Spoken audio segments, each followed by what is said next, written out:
Exercise 5.2 का 18th question हम discuss करने जा रहे हैं बेटा। क्वेश्चन क्या कहता है, फाइंड द क्वेश्चन क्या कहता है, the sum of fourth and eight term of an AP is 24। कि जो सम है फोर्थ और एट टर्म का वो 24 है, and the sum of six and tenth term is 44। Then find the first three term of AP. आपने AP की first three terms निकालनी है, first three terms, and fourth और एट्थ का सम 24 गिवन है, एंड सिक्स्थ और tenth का sum 44 given है। आपको दो चीजें गिवन है, उनके बेस पे आपने फर्स्ट थ्री टर्म्स निकालनी है।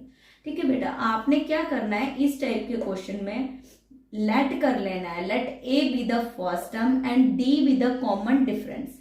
ठीक है, बिकॉज ना तो आपको ए पता है ना ही आपको डी पता है, जो कि किसी भी टर्म को, किसी भी एपी को लिखने के लिए चाहिए होता है। तो आपने दोनों चीजें लेट कर ली कि let A B the first term and D B the common difference. Then question के अकॉर्डिंग हम क्या लिखेंगे, A four that means fourth term and eight term that means A eight. A four का मतलब fourth term, ए eight का मतलब eight term. Sum दोनों का sum of four and eight that means fourth, और एट टर्म का sum जो है वो 24 है, जो कि आपका क्वेश्चन में गिवन है।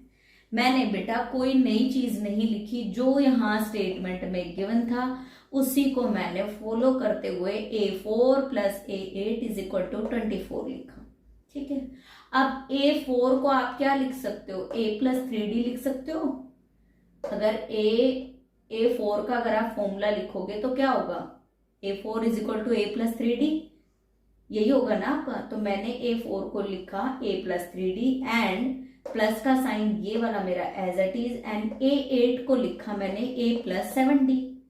ठीक है बेटा, n-1 होता है ना यहाँ पे, इसलिए 4 का 3 बन गया।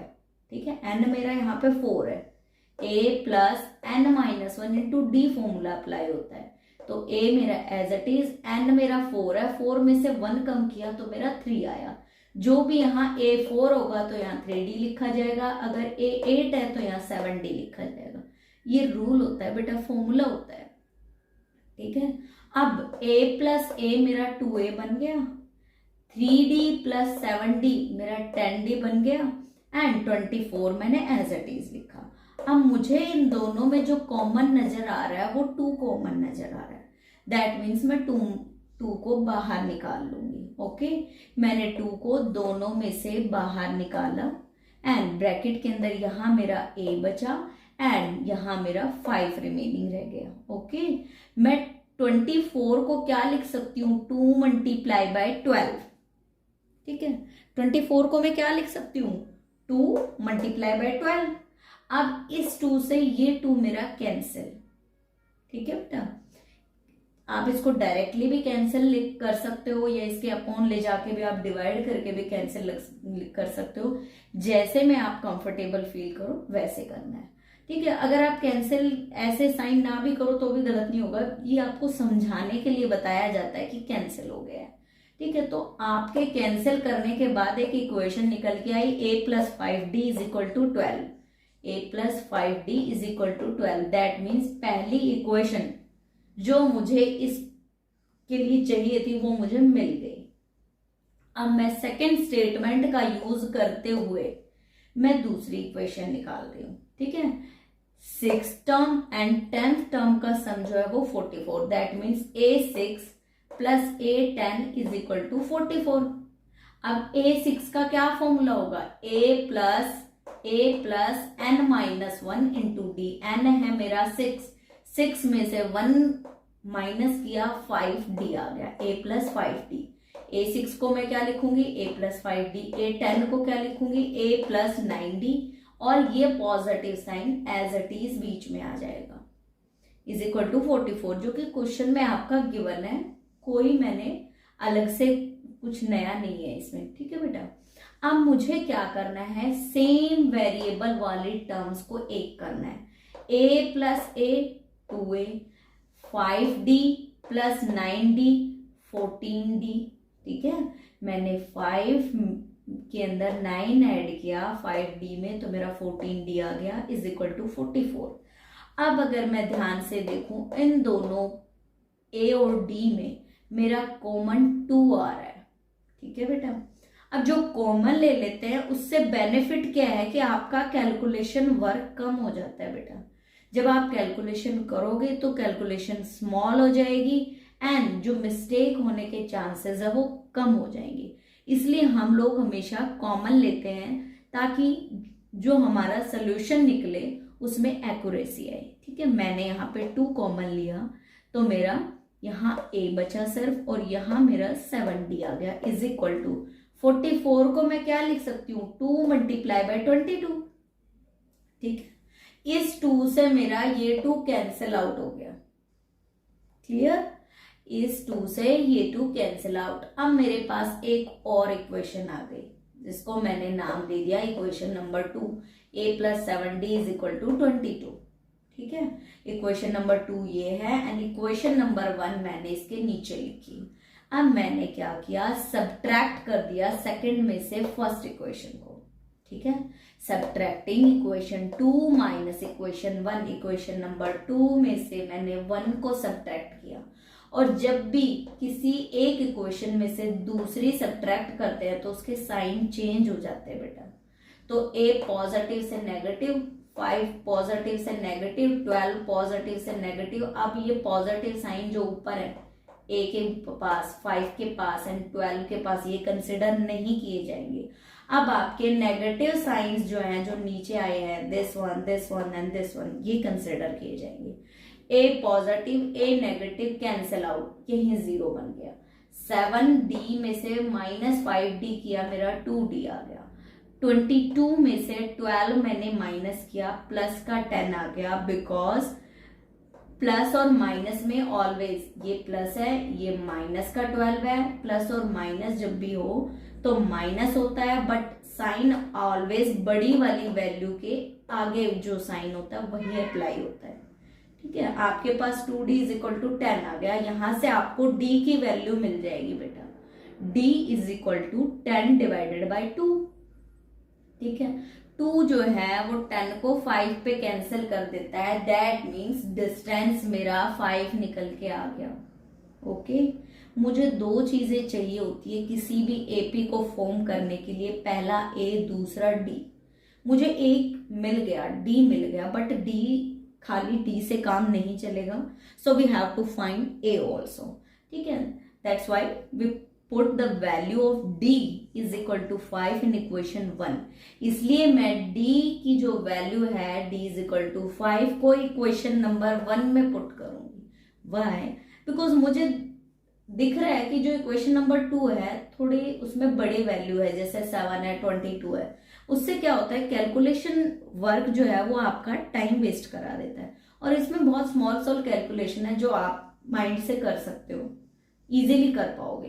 दैट्स वाई मैंने इक्वेशन नंबर 1 में इसको पुट किया, D is equal to 5। Otherwise आप इक्वेशन नंबर 2 में भी पुट करके A की वैल्यू फाइंड कर सकते हो।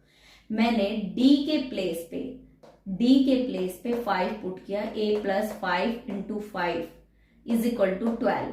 5 5 ज़ा 25। जब ये 25 5 5 ज़ा 25 आ गया आपका।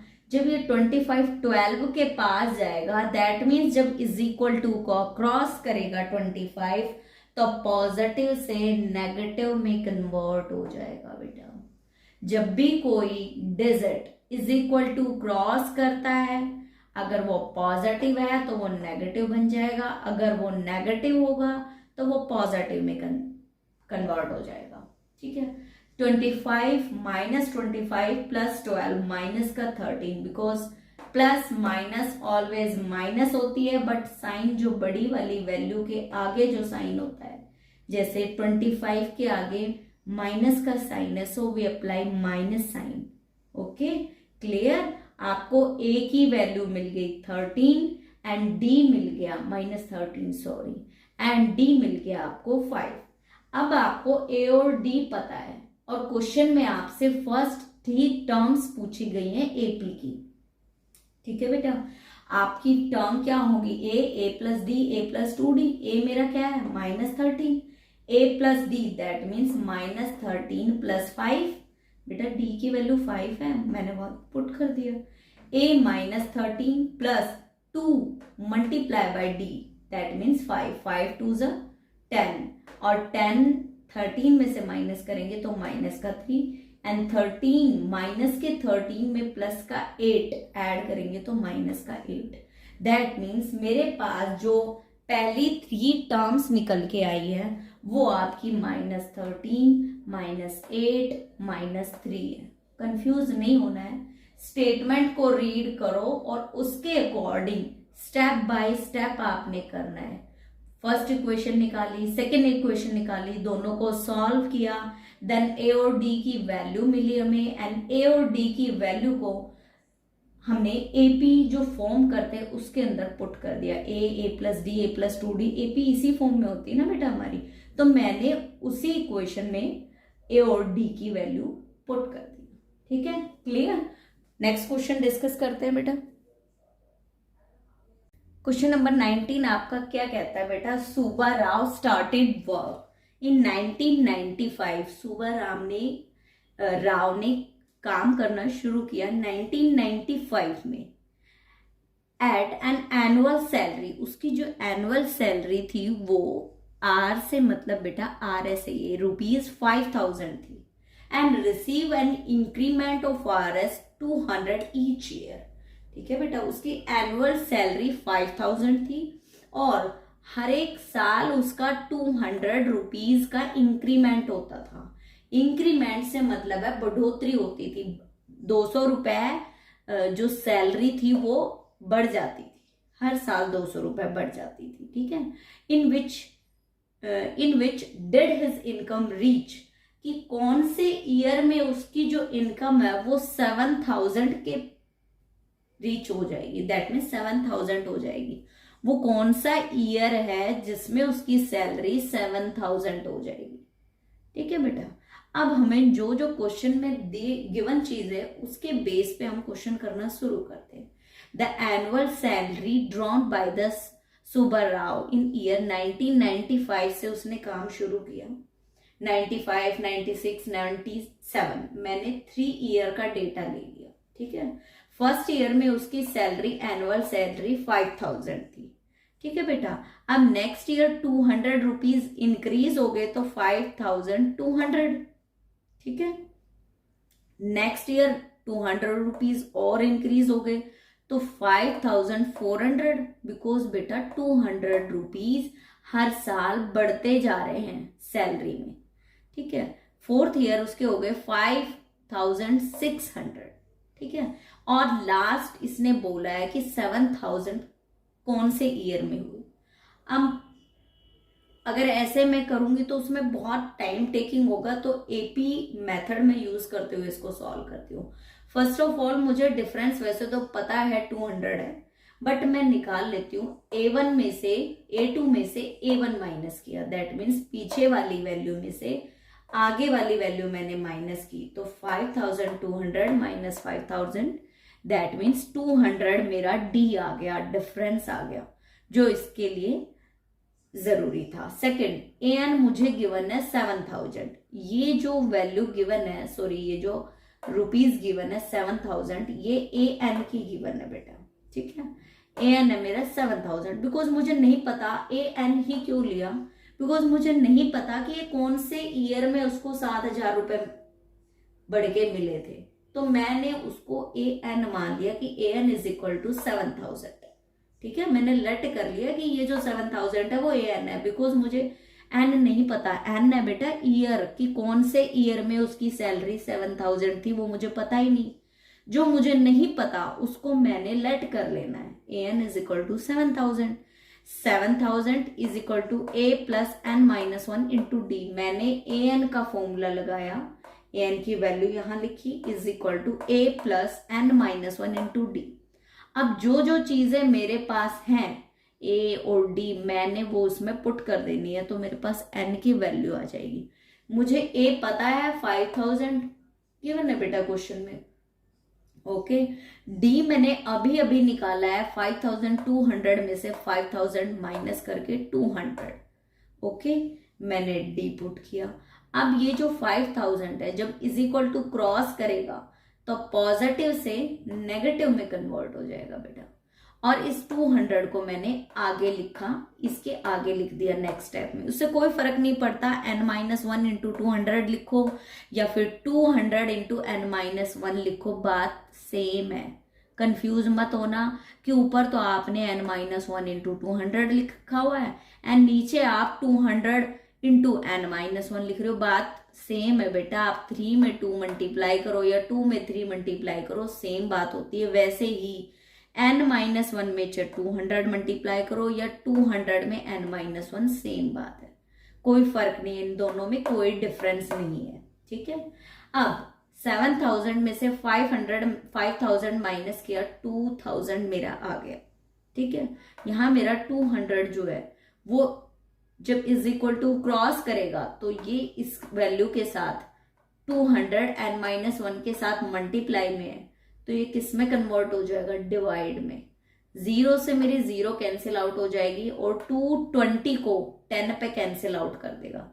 दैट मीन्स यहां मेरा 10 आ गया। ये n-1 मेरा एज अ टीज मैंने यहां लिखा, इसको मैंने कैंसिल किया तो बेटा मेरा 10 आया। n-1 को मैंने एज अ टीज लिखा।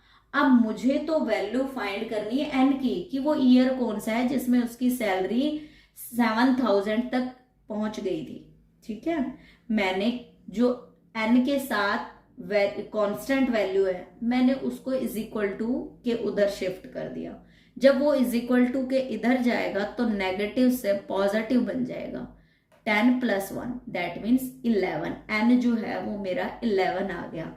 11 मेरा आंसर है। That means thus in the 11th year his service की अपनी सर्विस के 11th ईयर में जो सुब्बा राव की जो एनुअल सैलरी है वो 7000 हो जाएगी। जब उसको सर्विस करते हुए 11 ईयर्स हो जाएंगे तो सुब्बा राव की सैलरी जो है वो 7000 तक रीच कर जाएगी, ठीक है बेटा। क्वेश्चन में यही पूछा हुआ था, in which did his income reach, कि कौन सा ईयर है जब उसकी इनकम जो है वो 7000 रीच कर जाएगी, 7000 पहुंच जाएगी, ठीक है। क्लियर। नेक्स्ट क्वेश्चन डिस्कस करते हैं। 20th क्वेश्चन क्या कहता है बेटा, क्वेश्चन कहता है कि Ramkali save ₹5 in first week of a year, कि रामकली साल के पहले वीक में ₹5 सेव करती है, ठीक है। एंड देन इंक्रीजेस हर वीकली सेविंग, उसके बाद अपनी वो वीकली सेविंग इंक्रीज करती चली जाती है। कितने रुपए, 1.75 रुपीज, ठीक है। वो ₹5 से सेविंग इंक्रीज करती चली जाती है। दैट मीन्स फर्स्ट वीक में 5 है तो सेकंड में 5 में आप 1.75 ऐड कर दोगे। नेक्स्ट में आप फिर जो सेकंड वीक की जो सेविंग है उसमें भी आप 1.75 ऐड कर दोगे। इस तरीके से वो सेविंग अपनी इंक्रीज करती हुई जाती है। अब कहता है if in the nth week, कि nth वीक में हर वीकली सेविंग बिकम, कि ऐसा कौन सा वीक होगा जिसमें उसकी सेविंग ₹20.75 ₹20.75 हो जाएगी, ₹20.75 हो जाएगी, ठीक है बेटा। आपने सेम 19th क्वेश्चन की तरह nth वीक आपने वीक निकालना है, ठीक है। उसमें आपने ईयर फाइंड करना था एंड इसमें आपने वीक फाइंड करना है, ठीक है। क्वेश्चन में कंफ्यूज नहीं होना है बिल्कुल भी। Ramkali saving subsequent week are respectively. अब रामकली जो सेव कर रही है वो क्या सेव कर रही है, फर्स्ट वीक में 5, सेकंड में 5 प्लस 1.75, थर्ड में 5 plus 2 multiply by 1.75। Because formula क्या कहता है, ए प्लस डी, ए प्लस 2d। ए मेरा 5 है, डी मेरा 1.75 है, ठीक है। आपको ए तो आपको डायरेक्टली गिवन है बट डी आपको इनडायरेक्टली गिवन है बेटा कि इंक्रीज हो रहा है। दैट मीन्स वो डिफरेंस है। जब भी कोई चीज इंक्रीजिंग वे में दे रखी हो कि ये चीज इतनी इंक्रीज हो रही है, दैट मीन्स आपको उस एपी का डिफरेंस गिवन है कि वो जो डिफरेंस है वो आपका 1.75 है, ठीक है। ए प्लस डी, दैट मीन्स ए मेरा 5, डी मेरा 1.75, ए प्लस 2D, 2D की वैल्यू यहां से उठा के, ये बेटा मेरा फॉर्मूला है, कोई नई चीज नहीं है। एपी का फॉर्मूला होता है ए प्लस डी, ए प्लस 2D, ए प्लस 3D। मैंने उस फॉर्मूले में वैल्यू पुट कर दी। अब मुझे नहीं पता कि कौन से वीक में उसकी सेविंग जो है वो 20.75 हो गई, तो मैंने उसको n मान लिया। सो nth वीक सेविंग की, nth वीक की जो सेविंग है वो मेरी क्या होगी, 5 plus n minus 1 into D, 5 plus n minus 1 into D. अब मेरे पास a पता है, 5 क्या है मेरा, a plus n minus 1 into D होता है ना बेटा। a मेरा 5 है तो मैंने यहाँ से 5 पुट कर दिया। d मुझे गिवन है 1.75, मैंने d की वैल्यू पुट कर दी। अब a plus n minus 1 into 1.75, ये जो 5 है जब वो इज इक्वल टू क्रॉस करेगा तो वो नेगेटिव में कन्वर्ट हो जाएगा। अब आप कहोगे यहाँ तो 5 था, यहाँ आप इसको -5.00 लिख रहे हो, क्यों? इसलिए बेटा कि जब आप कैलकुलेशन वर्क करो तो आपकी मिस्टेक ना हो। अब मैं आपको माइनस करके बताती हूँ। 20.75 अपॉन 5.00 करने से आप 5 में से 0 माइनस किया 5, 7 में से 0 माइनस किया 7 एंड 10 में से 5 गया 5 एंड 1, 15.75। इसलिए मैंने यहाँ पे पॉइंट लगाया, बिकॉज इसके पीछे पॉइंट लगाने से कोई फर्क थोड़ा ही पड़ेगा, रहना तो 5 ही है इसमें, कोई डिजिट में कोई फर्क थोड़ी पड़ रहा है, कोई वैल्यू ना बढ़ रही है ना आपकी घट रही है, 5 का 5 ही है। बस जब आप उसका कैलकुलेशन वर्क करोगे तो उसमें आपकी मिस्टेक नहीं होगी। नहीं तो बच्चे क्या करते हैं, यहाँ पे 5 लिख के माइनस करके चले आते हैं, बस वो गलत हो जाता है। पॉइंट के नीचे पॉइंट लिखना होता है, जब भी कोई सिंगल वैल्यू हो तो उसके पीछे पॉइंट लगाते हैं, ठीक है बेटा। अब यहाँ पे 1.75 n माइनस 1 के साथ मल्टीप्लाई में है, और मैंने बताया है कि जब भी कोई वैल्यू मल्टीप्लाई में हो जो वो इज इक्वल टू क्रॉस करे तो वो डिवाइड में कन्वर्ट हो जाती है, ठीक है। ये यहाँ पे मल्टीप्लाई से यहाँ डिवाइड में आ गई। अब मैंने ये क्या किया हुआ है बेटा, ये मैंने पॉइंट से पॉइंट कैंसिल आउट कर दिया। आप कर सकते हो, देखो ऊपर वाली वैल्यू में पीछे से 2 डिजिट के बाद डेसिमल है, क्लियर, एंड सेम नीचे वाली वैल्यू में भी 2 डिजिट के बाद डेसिमल है, ठीक है। तो जब भी ऊपर और नीचे सेम वैल्यू सेम डिजिट के बाद डेसिमल हो, जैसे ऊपर भी 2 डिजिट के बाद नीचे भी 2 डिजिट के बाद, तो आप पॉइंट से पॉइंट कैंसिल कर देना, कुछ करने की जरूरत नहीं है। कोई ऊपर आप 100 मल्टीप्लाई करोगे, नीचे 100 मल्टीप्लाई करोगे, कैंसिल करोगे, यही पॉइंट से पॉइंट कैंसिल हो जाता है। ये रूल है बेटा, डेसिमल का रूल है कि जब भी पीछे से 2 डिजिट पे पॉइंट हो या सिंगल पे भी हो तो भी आप सिंगल से सिंगल को कैंसिल कर सकते हो। जैसे अगर आपका 5 यहाँ नहीं होता, यहाँ भी 5 नहीं होता तो भी कैंसिल हो जाता, बट ध्यान रखना है कि यहाँ भी पॉइंट के बाद सेम वैल्यू हो और उतनी ही वैल्यू नीचे हो पॉइंट के बाद। अगर यहाँ पॉइंट के बाद 2 वैल्यू है तो यहाँ भी 2 वैल्यू हो, ऊपर पॉइंट के बाद 1 वैल्यू है तो नीचे भी 1 वैल्यू हो, तो ही आप पॉइंट से पॉइंट कैंसिल कर सकते हो। अब 175 ऊपर वाली वैल्यू को 9 पे कैंसिल आउट कर देता है बेटा, क्लियर। 1575 को 9 पे कैंसिल आउट कर देता है, आप डिवाइड करके देखो क्लियर हो जाएगा। n minus 1 is equal to 9। अब जो 1 है वो मेरा कांस्टेंट है, मुझे कांस्टेंट को तो कांस्टेंट के पास लेके जाना पड़ेगा। मैंने इस -1 को जब इज इक्वल टू क्रॉस कराया तो पॉजिटिव 1 बन गया। n is equal to n plus 1 that means 10। n जो है वो मेरा 10 आ गया, दैट मीन्स 10th वीक में जो रामकली जो है उसकी जो सेविंग है वो 20.75 रुपीज हो जाएगी, ठीक है। क्वेश्चन में यही पूछा गया था कि रामकली की कौन से वीक में सेविंग 20.75 हो जाएगी। मैंने उसको सॉल्व किया, ए और डी आपको गिवन है, फॉर्मूले में मुझे नहीं पता था कि कौन सा वीक है तो मैंने nth वीक मांग के a plus n minus 1 into D formula apply किया, वैल्यूज पुट की एंड देन n की वैल्यू मेरी 10 आ गई, ठीक है। दैट मीन्स 10th वीक में रामकली की जो सेविंग है वो 5 रुपए से बढ़कर 20.75 तक हो जाएगी। ठीक है, क्लियर। इसके साथ ही आपका 5.2 जो एक्सरसाइज है एनसीईआरटी की वो कंप्लीट हो जाती है। सारे क्वेश्चंस आपको इस वीडियो में मिल जाएंगे, कुछ एक क्वेश्चन इसमें, कुछ प्रीवियस वीडियोस में भी आपको मिल जाएंगे। ठीक है बेटा।